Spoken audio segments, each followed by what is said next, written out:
Hey now, welcome back, Pokemon trainers. This is your friendly neighborhood Bullados, on the air with Michael Holmblad. We are in the top four of the fourth Sceptile Premier Challenge here at Outpost 2000 in Coon Rapids. On the bottom of your screen is Curtis Cousins, and on the top is Jesse Ehrenrich. Curtis came into this tournament with a team of Heatran, Charizard Mega Charizard Y, I apologize, Landorus Therian form, Thundurus Incarnate form, Suicune, and Aegislash. Jesse came into this tournament with Ferrothorn, Lucario, Mamoswine, Volcarona, Mega Blastoise, and Crobat.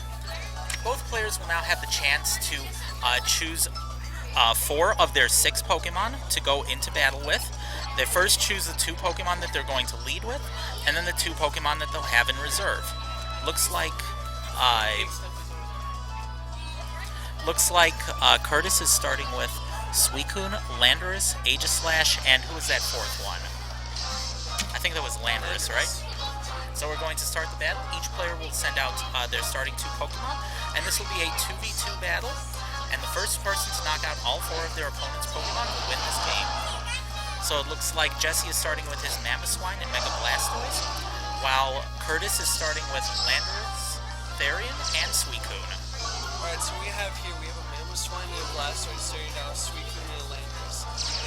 The Landorus is most likely Scarf, Choice Band, Choice Scarf, or Life Orb instead. This one is Choice Band. What Landorus is probably going to do here is it could U-turn out while Suicune sets up a tail end, and Mamoswine might want to go up to that Landorus slot considering Jesse's team is weak to Landorus, and Blastoise is going to Mega and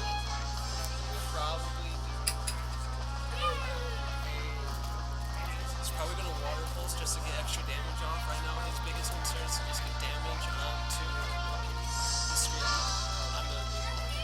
So, Jesse withdrew the Mamoswine and brought out a Ferrothorn, while Curtis is withdrawing the Landorus and sending out an Aegislash.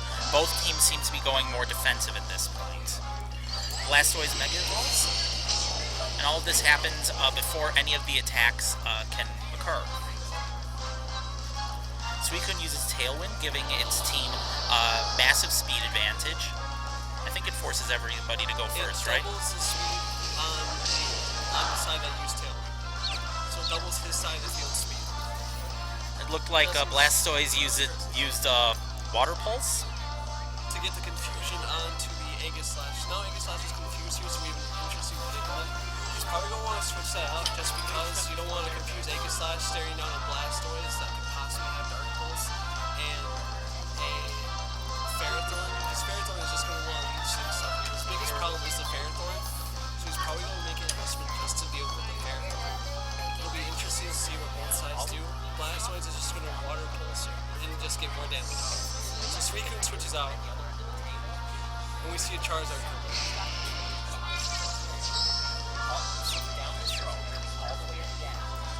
Aegislash is going to use a King Shield. The King Shield protects from the Blastoise, and we'll see what the Ferrothorn goes for. Blastoise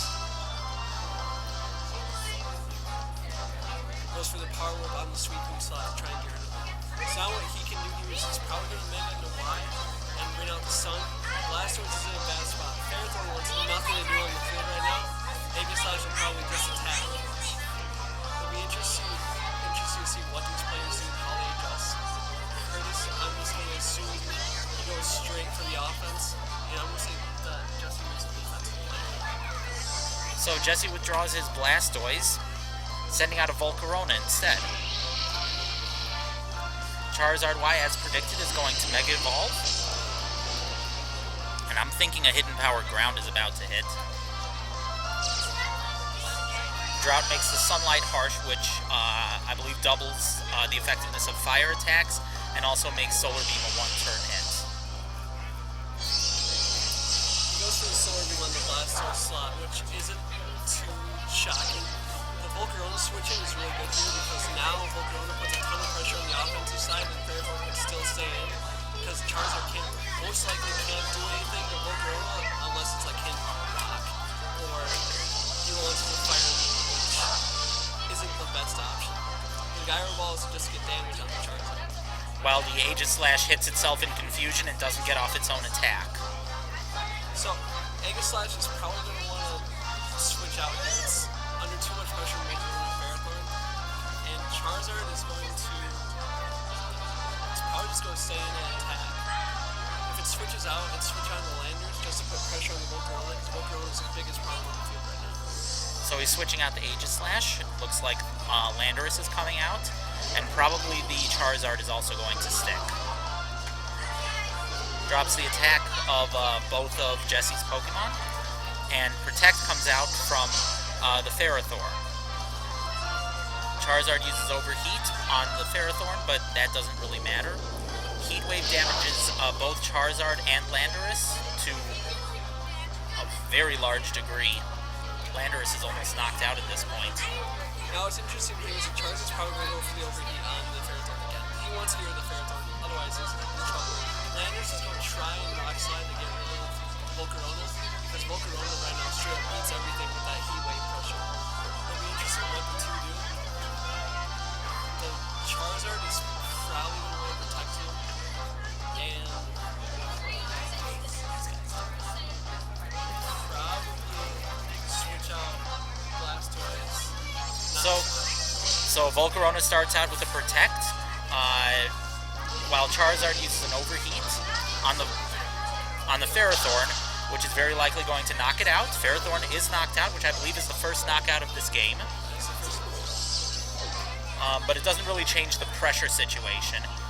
Rock Slide doesn't do anything because of the Protect, but unfortunately for Curtis, he's still on the losing side as far as HP remaining is concerned.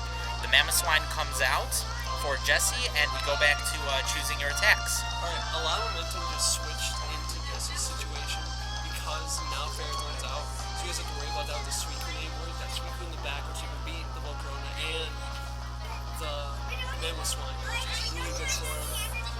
He's probably going to want to switch out Charizard just because to preserve it, and Volcarona gives it too much pressure. Charizard can't really do anything in this situation, so it's going to want to switch out.